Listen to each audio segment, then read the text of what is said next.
और चलिए अब एक नजर डाल लेते हैं सुपरफास्ट खबरों पर। कल 7वें चरण के लिए 9 जिलों की 54 सीटों पर होगी वोटिंग। 600 से ज्यादा प्रत्याशियों के भाग्य का होगा फैसला। आजमगढ़, मऊ, गाजीपुर, जौनपुर, वाराणसी, मिर्जापुर, चंदौली और सोनभद्र में होगी वोटिंग। पुणे के दौरे पर पीएम मोदी शिवाजी महाराज की प्रतिमा का किया अनावरण। इसके साथ ही 12 किलोमीटर लंबे ट्रैक मेट्रो का किया उद्घाटन।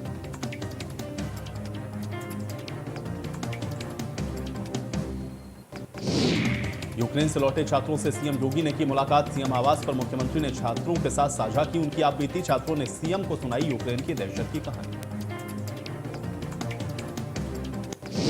7वें चरण के चुनाव से पहले सीएम योगी की प्रेस कॉन्फ्रेंस। बोले 5 साल पहले जो वादा किया था उसे किया पूरा। विपक्षी दलों ने समाज में विघटन वाली राजनीति की।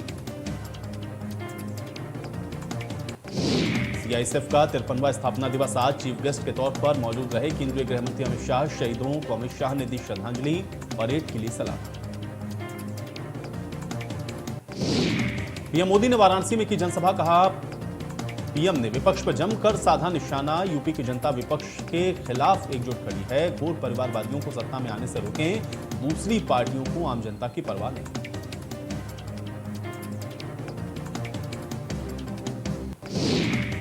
प्रधानमंत्री ने कहा बीजेपी पूरी ईमानदारी के साथ लोगों के साथ खड़ी है। यूपी की स्वास्थ्य व्यवस्था को हमने सुधारा है। आज भारत की पूरे विश्व में सराहना होती है। आज हर एक नागरिक एकजुट है।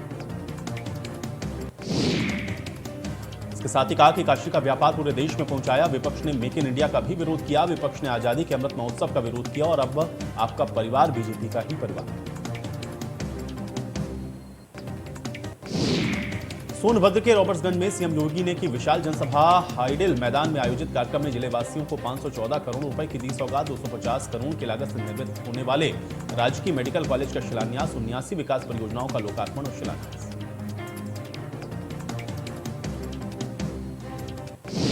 मुख्यमंत्री ने कहा कि प्राकृतिक संसाधन की दृष्टि से उत्तर प्रदेश के सबसे समृद्ध जिलों में से एक जनपद सोनभद्र में जन विश्वास यात्रा आई है और साथ ही मेडिकल कॉलेज की सौगात भी लाई।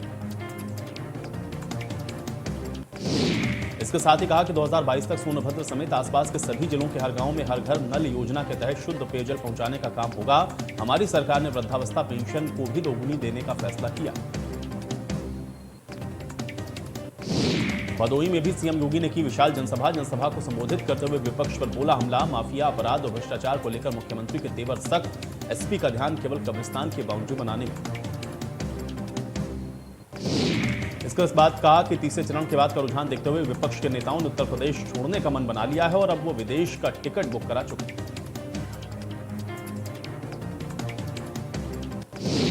यहां के लोग तीनों सीटें दिलाते हैं तो दमदार सरकार बनेगी। 2017 के पहले सपा और बसपा ने देश को लूटा है, जनता के पैसे को हजम किया।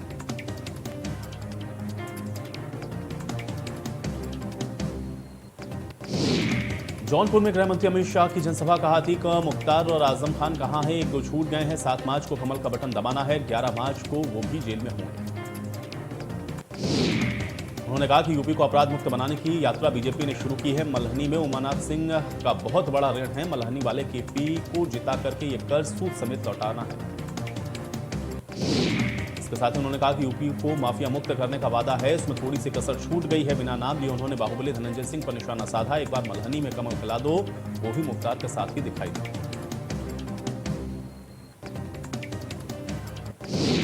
आजमगढ़ में अखिलेश की जनसभा। अखिलेश ने बीजेपी पर जमकर साधा निशाना है। बीजेपी वालों ने कोई नौकरी नहीं निकाली। बीजेपी वाले सब झूठे वादे करते हैं। एसपी के राज में विकास का काम होता था। यूक्रेन और रूस की जंग का 11वां दिन शनिवार को रूस ने आम लोगों को निकालने के लिए यूक्रेन में सीज फायर का ऐलान किया, लेकिन चंद घंटे के बाद ही इसको खत्म भी कर दिया। इसके बाद रूस के राष्ट्रपति व्लादिमीर पुतिन ने धमकी दी है कि अगर यूक्रेन नहीं झुका तो उसका नामो निशान मिटा देंगे। पुतिन की धमकी के जवाब में यूक्रेन के राष्ट्रपति व्लादिमीर जेलेंस्की ने कहा कि हम आजादी के लिए लड़ेंगे और किसी के सामने नहीं झुकेंगे। अमेरिकी रक्षा मंत्रालय पेंटागन ने दावा किया है कि रूस करीब 1.5 लाख सैनिक कीव को घेर चुके हैं। रूस कभी भी शहर पर अटैक कर सकता है। मास्टर कार्ड और वीजा ने रूस में अपनी सभी सर्विसेज को बंद करने का ऐलान किया है। यूक्रेन ने दावा किया है कि रूस में अब तक 150 से अधिक कंपनियों ने अपना कारोबार समेट लिया है। कीव इंडिपेंडेंट के मुताबिक पिछले 10 दिन में 1 लाख से ज्यादा यूक्रेनी नागरिक सेना में शामिल हुए हैं। राष्ट्रपति जेलेंस्की ने अमेरिका से और ज्यादा हथियार देने की अपील की। अमेरिकी विदेश मंत्री एंटोनी ब्लिंकन ने पोलैंड बॉर्डर पर यूक्रेन के विदेश मंत्री दिमित्री कुलेबा से मुलाकात की है। मुलाकात में ब्लिंकन ने कहा कि अमेरिका यूक्रेन के लोगों के साथ। यूक्रेन ने बीते 24 घंटे में रूस के 9 लड़ाकू विमान और हेलीकॉप्टर को मार गिराने का दावा किया है। कई रूसी सैनिकों की युद्धबंदी बनाने का भी दावा किया। यूक्रेन के लीव में रूसी हमले से बचाने के लिए सभी स्टैच्यूज को कवर किया गया। इन स्टैच्यूज को पुलिस की मॉनिटरिंग में रखा गया है। यूक्रेन ने दावा किया है कि रूसी सेना ने शहर की घेराबंदी कर दी और वो कभी भी हमला कर सकते हैं। रूस की सरकार ने ऐलान किया है कि यूक्रेन और सीरिया युद्ध में जान गंवाने वाले हर रूसी सैनिक के परिवार को 50 लाख रुपए यानी कि करीब 3.9 करोड़ रुपए दिए जाएंगे।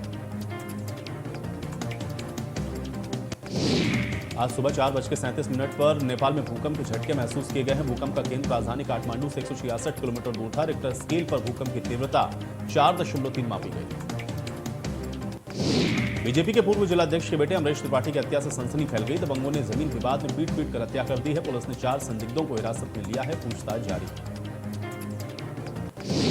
बुलंदशहर के जिला कारागार में 1 साल के मासूम अमन का जन्मदिन मनाया गया है। जेल प्रशासन ने बच्चे के पहले जन्मदिन पर केक काटा। जन्मदिन पर जेल में खूब नाच गाना हुआ। एक मासूम के जन्मदिन की शहनाई बजी तो पूरा जेल का माहौल बदल गया। जेल में बधाई गीत भी गाए गए। महिला बंदियों ने जमकर डांस किया। बच्चों को जन्मदिन की शुभकामनाएं देने वालों में न सिर्फ महिला बंदी बल्कि तमाम अधिकारी भी मौजूद रहे। बिजनौर के धामपुर में गुलदार ने एक 9 वर्षीय मासूम बच्ची पर हमला कर दिया। गुलदार ने उसका गला पकड़ दिया। बच्ची इसमें गंभीर रूप से घायल हो गई। सीएससी में भर्ती करवाया गया है, जहां से उसको हायर सेंटर के लिए रेफर कर दिया गया है। 7 वर्षीय बेटी अपनी अपने स्वजन के साथ गांव में ही स्थित खेत में काम करने गई। अलीगढ़ में एक महिला का पंखे से लटका हुआ शव मिला है। मायके के पक्ष ने ससुराल पक्ष पर हत्या का आरोप लगाया है। मौके पर दोनों पक्षों ने हंगामा किया है। 3 वर्ष पहले ही महिला की शादी हुई। अलीगढ़ में आस्था कहें, चमत्कार कहें, अंधविश्वास कहें, जहां श्रद्धालु मंदिरों में नंदी बाबा के दूध पीने का दावा कर रहे हैं। इस आस्था को लेकर के मंदिर में बड़ी संख्या में श्रद्धालु भगवान को दूध पिलाने के लिए उमड़ रहे हैं। देर शाम श्रद्धालुओं का मंदिर में तांता लगा रहा। लखनऊ के मणियाव थाना क्षेत्र के भिटौली क्रॉसिंग पर तेज रफ्तार ट्रक की टक्कर से सैरपुर इंस्पेक्टर डॉक्टर संजय कुमार की मौत हो गई। पुलिस कमिश्नरेट हाल ही में बने सैरपुर थाने के इंस्पेक्टर डॉक्टर संजय कुमार 11:30 बजे अपनी कार से कहीं जा रहे थे, तभी तेज रफ्तार ट्रक ने उनकी कार में जोरदार टक्कर मारी। हादसे में गंभीर रूप से घायल डॉक्टर संजय कुमार को पुलिस ने ट्रॉमा सेंटर पहुंचाया, लेकिन डॉक्टरों ने उन्हें मृत घोषित कर दिया। एसपी पार्टी ने ट्वीट करके आजमगढ़ सदर विधानसभा 347 में स्ट्रांग रूम खोले जाने के लिए पूर्व निर्धारित तारीख 6/3/2022 प्रातः 3 बजे को अकस्मात बदलकर 5/3/2022 रात्रि 12 बजे किस वजह से किया गया है, इसको लेकर सवाल पूछा। जबकि अन्य विधानसभाओं में तारीख और समय पूर्व निर्धारित है। चुनाव आयोग कृपया ये स्पष्ट करे। यूपी के गोंडा जिले में एक वीडियो बहुत तेजी से वायरल है। वायरल वीडियो में यूक्रेन से भारतीयों को वापस लाने के पीएम मोदी के प्रयासों पर एक व्यक्ति गाना गाता हुआ नजर आ रहा है। गाने में यूक्रेन के भयावह हालात और फंसे भारतीय छात्रों को हर हालात में भारत वापस लाने की मोदी जी की प्रतिबद्धता के बारे में बताया जा रहा है। इसके बाद से ही वायरल वीडियो गीत लोगों में चर्चा का विषय है, जिसको लोग अब पसंद कर रहे हैं। गोंडा जिले की मनकापुर तहसील कस्बे में रहने वाले दुकानदार आर के नारद ने यह गीत लिखा है और गाया है। विधानसभा चुनाव की मतगणना की तैयारियां जोरों पर हैं। 116 कार्मिकों को पोस्टल बैलेट का प्रशिक्षण दिया गया है। 10 मार्च को चुनाव के नतीजे आएंगे।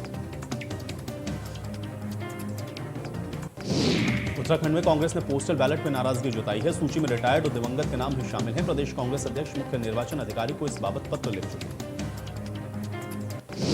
उत्तराखंड के बागेश्वर जिले के कपकोट थाना अंतर्गत एक ट्रैक्टर ट्रॉली वाहन निर्माणाधीन काफली कमेड़ा सड़क में मोटर मार्ग पर कार्यरत के दौरान अचानक से अनियंत्रित होकर खाई में जा गिरी। हादसे में ट्रैक्टर चालक के ट्रॉली के नीचे दब जाने से उसकी मौके पर ही मौत हो गई है। सूचना पर पहुंची पुलिस व एसडीआरएफ की यूनिट ने रेस्क्यू अभियान चलाकर ट्रैक्टर चालक के मिट्टी में दबे हुए शव को बाहर निकाला।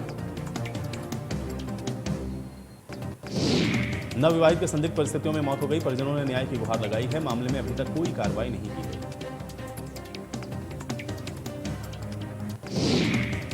बर्फ से ढका हुआ है आस्था पथ। बद्रीनाथ हाईवे पे हिमखंड पसरे हुए हैं। हेमकुंड साहिब का 10 किलोमीटर आस्था पथ अभी भी कई फीट बर्फ से दबा है।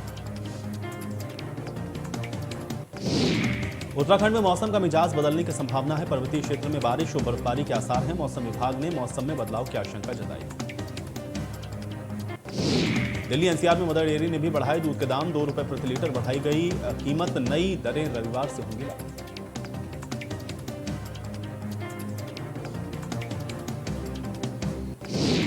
भारतीय महिला टीम वर्ल्ड कप 2022 में पहला मुकाबला पाकिस्तान के खिलाफ खेल रही है। भारत ने टॉस जीतकर पहले बल्लेबाजी करने का फैसला किया। टीम इंडिया ने श्रीलंका के खिलाफ पहले टेस्ट मैच में दूसरे दिन अपनी स्थिति को बेहद मजबूत किया है। पहली पारी 574 8 विकेट के स्कोर पर घोषित करने के बाद भारत ने दूसरे दिन स्टंप तक श्रीलंका का 4 विकेट निकाले। ऑस्ट्रेलियाई क्रिकेट टीम 24 साल के बाद पाकिस्तान के दौरे पर है। रावलपिंडी में पहला टेस्ट खेला जा रहा है। दूसरे दिन पाकिस्तान ने 4 विकेट पे 475 रन बनाकर पारी घोषित की। मामूल हक के बाद अजहर अली भी शतक बनाकर आउट।